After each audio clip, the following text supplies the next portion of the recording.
Hola, bienvenido una vez más a las guías de investigación bíblica a los pies de Jesús. Como siempre, antes de comenzar tendremos un momento de oración. Padre nuestro que estás en los cielos, santificado sea tu nombre.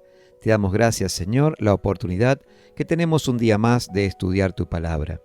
Te damos gracias porque podemos acudir a ti frente a todas nuestras preguntas y dudas para que tú puedas contestarlas con tu palabra.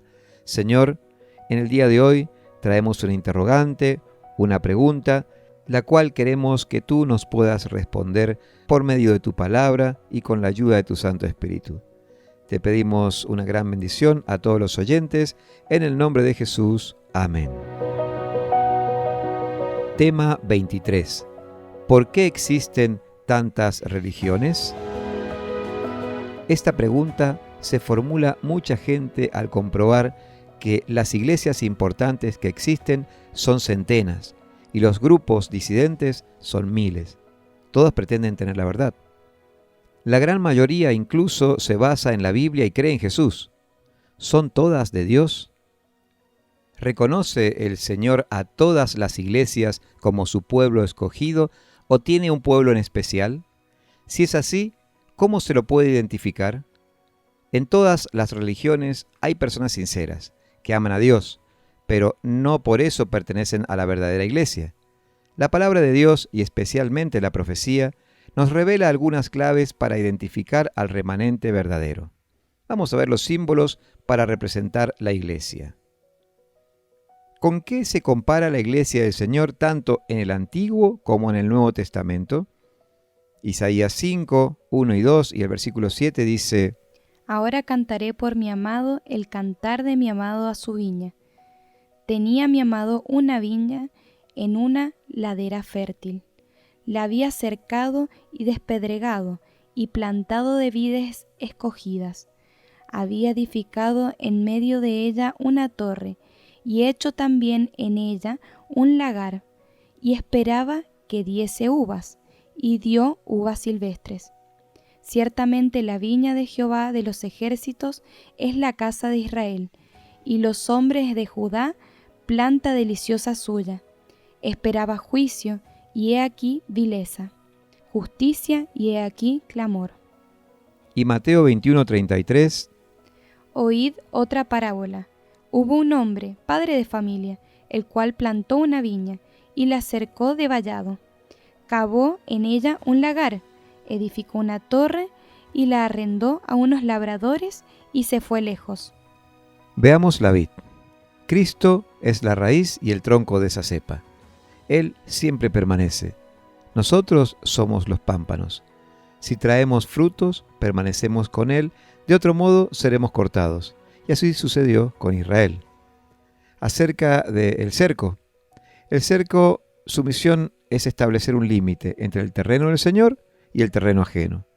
Es dar protección para mantener la iglesia dentro de la voluntad de Dios, y el cerco es la ley de Dios. El terreno que está fuera de la ley de Dios es el del pecado, así dice 1 Juan 3:4. La iglesia que deja de lado cualquiera de los mandamientos de Dios ha hecho un portillo o un agujero en el cerco. En toda la Biblia se compara la iglesia a una mujer. Ahí lo vemos en 2 Corintios 11:2. Según Cantares 6, 8 al 9 y el 4, 7. ¿A cuántas iglesias reconoce Dios como suyas? Veamos qué dice allí en Cantares. 60 son las reinas y 80 las concubinas, y las doncellas sin número. Mas una es la paloma mía, la perfecta mía, es la única de su madre, la escogida de la que la dio a luz. La vieron las doncellas y la llamaron bienaventurada, las reinas y las concubinas, y la alabaron. Y en Cantares 4:7 dice: Toda tú eres hermosa, amiga mía, y en ti no hay mancha. ¿Qué dice la profecía sobre las mujeres, o sea, las iglesias, de nuestro tiempo? Isaías 4:1 dice: Echarán mano de un hombre 7 mujeres en aquel tiempo diciendo: Nosotras comeremos de nuestro pan y nos vestiremos de nuestras ropas. solamente permítenos llevar tu nombre, quita nuestro oprobio. Analicemos. 7 mujeres. 7 representa plenitud, o sea, está hablando de todas las iglesias. Echan mano de un hombre, o sea, todas las iglesias hablan de Cristo. Comen su propio pan, es su propia doctrina, en lugar de la palabra de Dios. Visten sus propias ropas, esa es la justicia propia, según Isaías 64:6, en lugar del manto de la justicia de Cristo, como dice Mateo 22, 11 y 12. Hay quienes creen que pueden comprar con sus obras humanas la aceptación de Dios. Solamente pueden salvarnos los méritos de Cristo atribuidos a nuestro favor. El vestido blanco representa esa justicia de Cristo. Apocalipsis 19:8 nos habla acerca de ella, ¿no? Esa justicia de la cual debemos vestirnos para identificarnos como pueblo verdadero. Y por último vemos que se conforman con llamarse de su nombre, cristianos. Así dice Ezequiel 33:31. La iglesia de Dios en Apocalipsis 12. ¿Qué aspecto tenía la mujer descrita en Apocalipsis 12:1 y qué representa? Veamos qué dice allí Apocalipsis. Apareció en el cielo una gran señal, una mujer vestida de sol, con la luna debajo de sus pies, y sobre su cabeza una corona de 2 estrellas. La mujer representa la iglesia verdadera. Estaba vestida del sol. Este representa a Cristo, el sol de justicia. Malaquías 4:2 nos dice de esto, ¿no? Ese sol de justicia descrito también en el Nuevo Testamento. La luna, que está debajo de sus pies, es un símbolo del Antiguo Testamento que fue el fundamento de la iglesia del Nuevo Testamento. Y así como la luna recibe su luz del sol y la refleja, así el Antiguo Testamento recibió su luz de Cristo. Las 2 estrellas son símbolo de los 12 apóstoles. A la iglesia le fue prometida una simiente, un Salvador. ¿A quién representa ese hijo varón? Veamos qué dice Apocalipsis 12, 2 y 5. Y estando encinta, clamaba con dolores de parto, en la angustia del alumbramiento. Y ella dio a luz un hijo varón, que regirá con vara de hierro a todas las naciones, y su hijo fue arrebatado para Dios y para su trono. Cuando habla de la angustia del alumbramiento, vemos cuando no había lugar en Belén, tuvo que nacer en un pesebre, y allí vemos cómo se va cumpliendo la profecía. Aparece otra señal, un dragón. ¿A quién representa?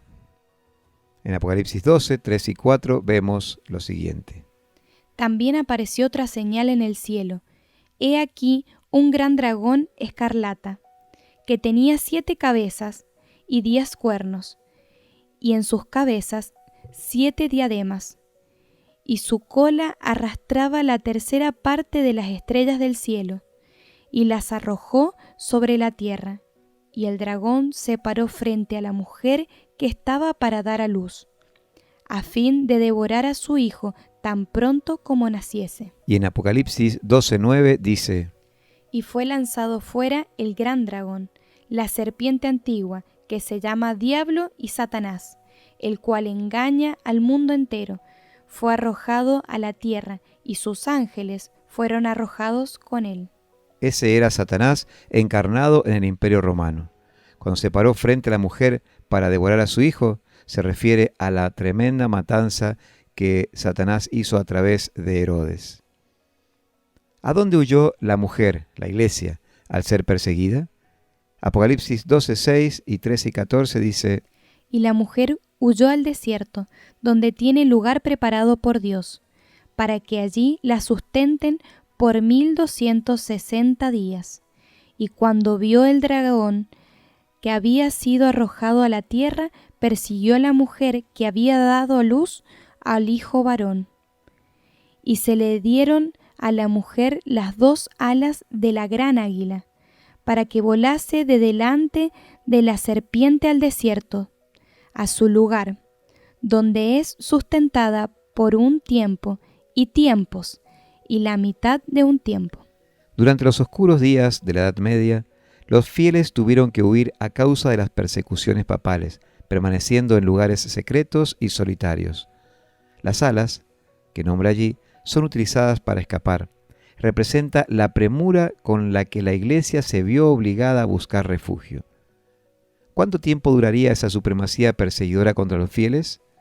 Apocalipsis 12, 6 y 14 nos dice: Y la mujer huyó al desierto, donde tiene lugar preparado por Dios, para que allí la sustenten por 1260 días.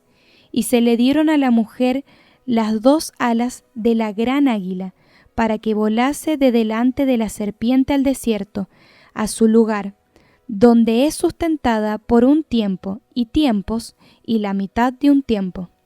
Son 1260 años, porque son 1260 días proféticos.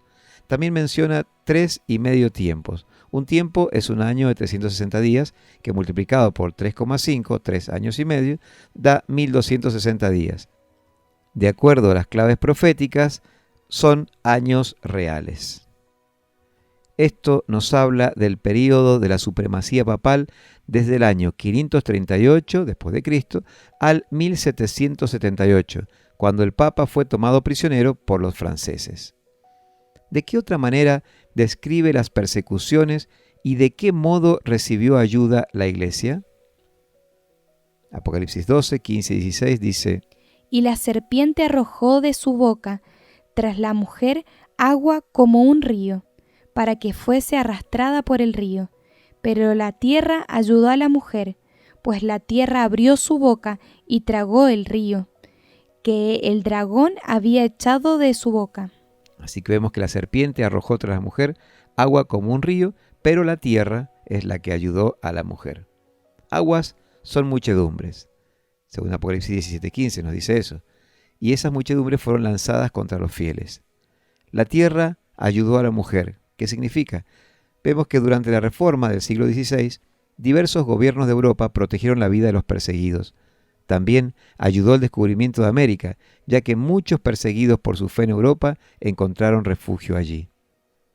Al final la profecía describe el resto de la mujer, o sea, el pueblo de Dios del último tiempo. ¿Qué características debe tener la verdadera iglesia? Apocalipsis 12:17 dice: Entonces el dragón se llenó de ira contra la mujer, y se fue a hacer guerra contra el resto de la descendencia de ella, los que guardan los mandamientos de Dios y tienen el testimonio de Jesucristo. Entonces veamos esas características.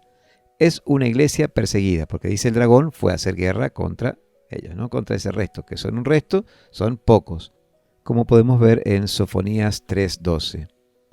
Tercera característica, guardan los mandamientos de Dios. Y cuarto, tienen el testimonio de Jesús, o sea, el espíritu de profecía, como dice Apocalipsis 19:10. ¿Qué otra mujer nos muestra el Apocalipsis ahora en contraposición a esta mujer que estábamos viendo?